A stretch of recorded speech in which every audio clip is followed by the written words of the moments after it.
Hello and welcome to ThePrint. I'm Snehesh Alex Philip. Well, today is a new day for the world.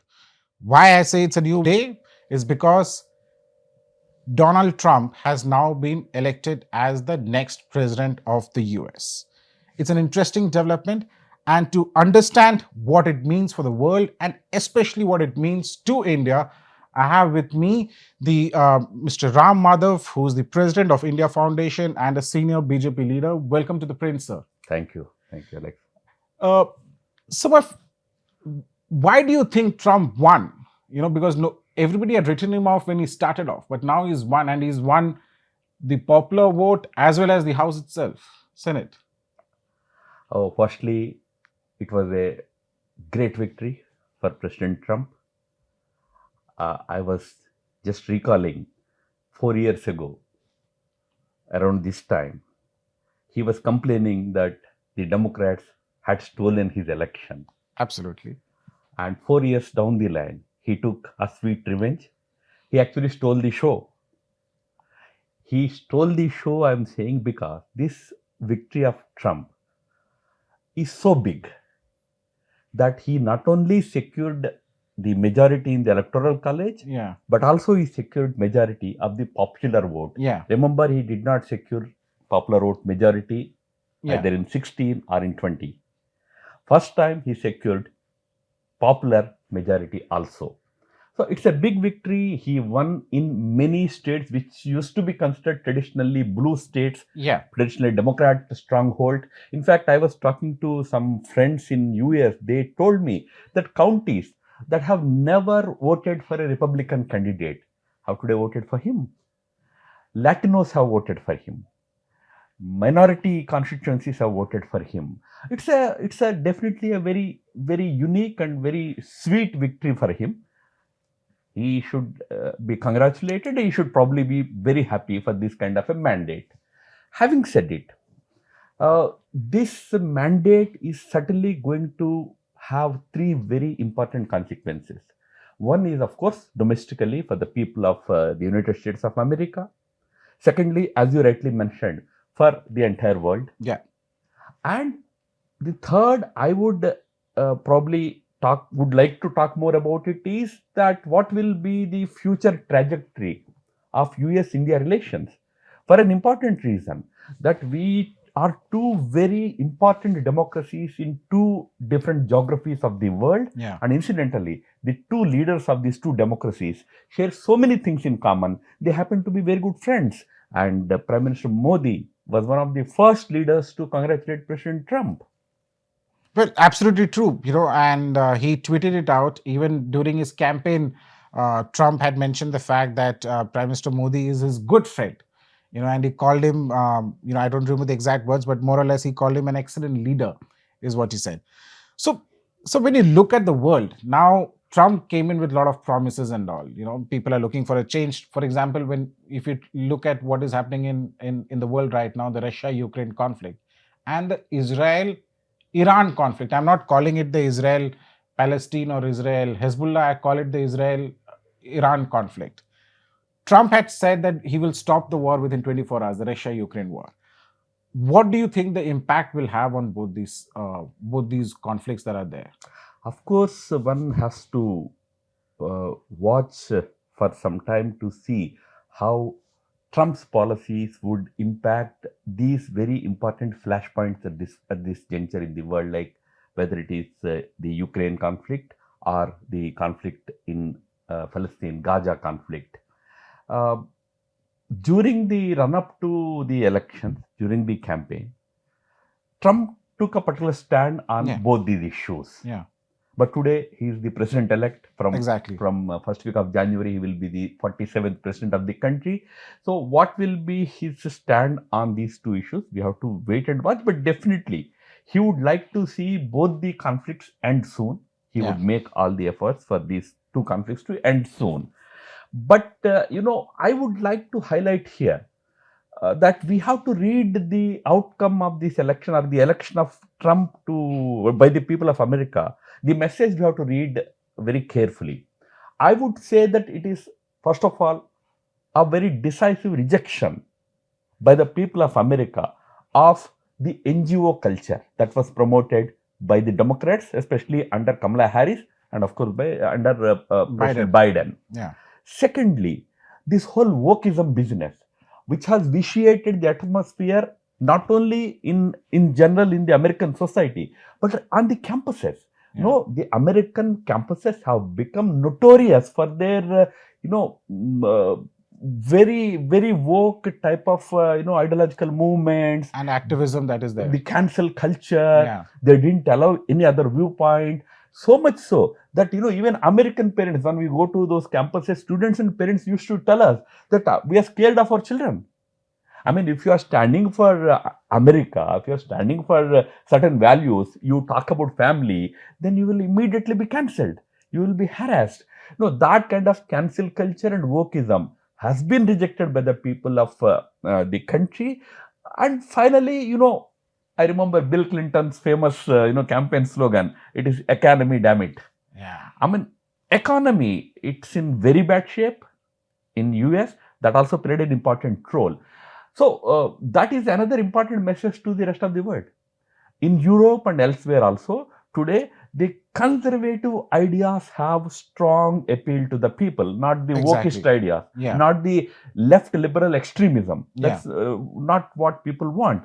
And this question of immigration, illegal immigrants, it was a big question in US. In fact, it tilted the election in Trump's favor because he stood very firmly about the illegal immigrants. Legal immigrants, Latinos voted for Trump. Yeah. Reason being, they didn't want illegal immigrants to spoil their image. So, all these factors are going to be important factors in Europe. So, coming days, these things also will have a bearing on many countries in Europe. Well, you rightly mentioned that there is, if for example, if you see Europe, the rise of not just the right, I'm talking about the rise of the far right is also taking place in Europe. So, since you mentioned on the economic front, now the big question, while President-elect Donald Trump has very good relations with Prime Minister Modi and India, one big concern that he has expressed, and he used the word India is an abuser when it comes to the trade, the trade imbalance which is in India's favor right now, right?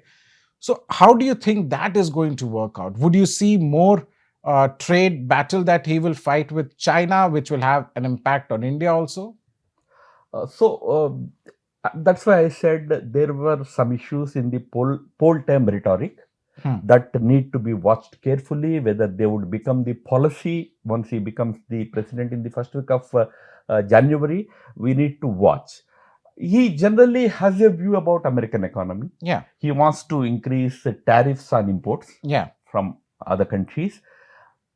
Probably he had China in mind when he talked about it. But maybe it could be across the board imposition of tariffs and all. We only hope that he would be selective in his approach on these issues.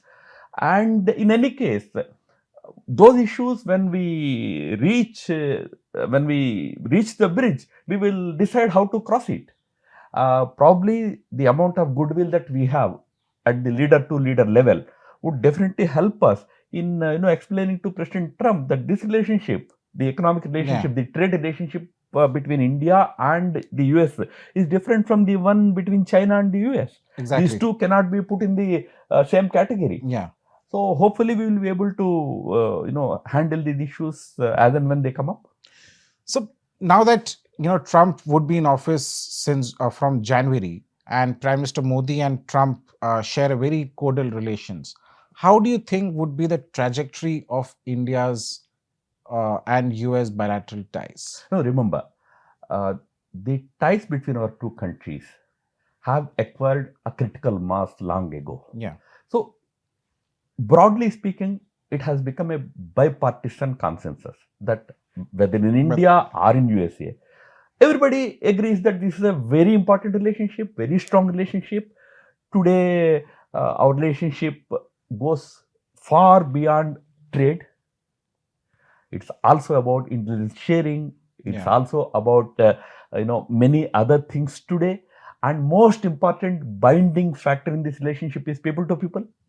And it's a pleasant thing for us that in the outgoing Congress there were 5 Indian origin members in the House. Yeah. And that number is already 6. Yeah. And in Arizona, I don't know what is the final result. One more Indian origin person is in the fray, again a Democrat.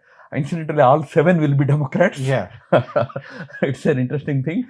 But, we have a strong presence of, what in America they call a samosa caucus, the Indian origin congressmen. So they are there. So it's actually a people to people strong relationship also. So the trajectory at multiple levels looks very, very promising. Leader to leader, the two leaders enjoy very good rapport. Yeah. That's the reason why I want to stretch my neck out and say that in addressing the today's major global challenges, President Trump and Prime Minister Modi together have a big role to play. Whether it is about resolution of Ukraine conflict, yeah, convincing both the Ukrainian leadership as well as Russia, President Putin, or whether about convincing Netanyahu and addressing the concern of terrorism in Israel and ending the conflict there. The two leaders together can play a very big role. I'm actually looking forward to that kind of a strong cooperation between the two countries in addressing not only our bilateral issues but also major global flashpoints. For us in our neighborhood, Bangladesh is also a concern. Exactly. And we hope that the American leadership, the new leadership, understands our concerns about Bangladesh. Similarly, our concerns about Khalistani activism on the US soil is a concern. We hope that at the bilateral level, we will be able to tell the American leadership that needs to be tackled sternly. So it was interesting since you mentioned Khalistan thing. I saw this video bite of the Canadian Sikh leader, and he was literally at loss of words over Trump's victory, right? So the Khalistani seems to, the Sikh radical seems to feel that Trump's victory is bad news for them. So since you mentioned this whole issue, now while you say that there is a bipartisan support in the US for India, right? I believe that irrespective of whether it's a Republican or a Democratic government, they see India as an important ally. Some personal equations can change, but there are a lot of people in India, who may not be in support of Prime Minister Modi. They were hoping for Kamala Harris to win because they felt that if Trump wins, Prime Minister Modi becomes stronger. So do you think some irritants like that, like how the US is, for example, all the reports on democracy, on so-called human rights and other things, would that continue to be an irritant, or would that continue to happen and we need to take it in our side? On a lighter note, Alex, there will be more people in India who would be probably happy about Trump's victory than those who would be unhappy about Kamala's defeat, probably. On a later note. But yes, our two countries have such strong, bonding at the people-to-people level that I agree with you. I mean, there will be many people upset in India also about Trump coming back and Kamala losing the election. The bleeding hearts have always existed in this country, whether it is about Pakistan or Kamala Harris or whatever. But again, I come back to that issue, that the understanding between our two leaders about all these issues, whether it is Khalistan challenge or the so-called issues of human rights, even on issues like terrorism, illegal immigrations, and all these issues, we have a different understanding from the previous regimes, whether in India or in the US. Trump has a totally different view about, for example, about the immigration question. He talked openly about building a wall, across the border. He has been talking about it, building a big wall across the border. And he talked about deportation of the illegal migrants in that country. Probably we should see and understand how it can be done. Probably we also have to try and do that here. So there are issues on which the leadership level we have great convergence. Okay. I think on those irritants which we faced, the heat of which under the previous regime, probably we would be able to handle them easily under this regime. We would be able to convey our viewpoint on those issues to the new regime because probably they understand, they are probably at Yeah. this wavelength. Yeah. We will try and ensure that on these issues, we both will be on the same page, which is very important. So my last question to you. I know you're running short of time. So my last question to you: Trump has won. But in your sense, heart of heart, who do you think was the one that you were rooting for would have been good for India, Harris or Trump? Oh, firstly, I'm one person who always believed that you should not choose your neighbors. Let the people decide. Whoever it is, we have to deal with them. Whether it is about Pakistan or Bangladesh or Exactly. Nepal or about US, Yeah. we can't be assuming that we want so and so leader there. That's why I said in the earlier that the relationship is today bipartisan. Assuming that Kamala had won this election also, we would still have tried to strengthen the bilateral relationship because it is in the interest of both countries. Absolutely. So, personally, I never had any specific choice. But if you ask me between the two dispensations, which would be more convenient for India, I would say the Republicans. And let me tell you, probably we can end with it. Historically, if you see, we have had, at least in the last 20 years, Yeah. we have had better time under a Republican regime there than a Democrat regime. Although, again, Democrats also always liked the relationship, supported the relationship, but we had, remember those 8 years of Bush Jr.'s regime from 2000 to 2008. Yeah. Vajpayee was the prime minister here. That was when it was actually declared that it's a natural alliance. Exactly. We are natural allies. Yeah. So that level of comfort was there when there was a Republican dispensation. Of course, President Obama was good with us. We had our own irritants, but he was good with us. Then we had Trump, we had Biden. Bipartisan, but broadly, my personal choice has always been that a Republican dispensation has always been more comfortable to deal with for people like us. Okay, there you go. So, and we end on that note. It's going to be a very interesting time ahead. The entire world and all of us in India, including me, would be closely monitoring what happens from Jan next year. That is when Trump enters the White House for the second time after losing it for his second term. But thank you so much, sir, for joining here at The Print and talking to our viewers. Thank you. Thank you, my pleasure.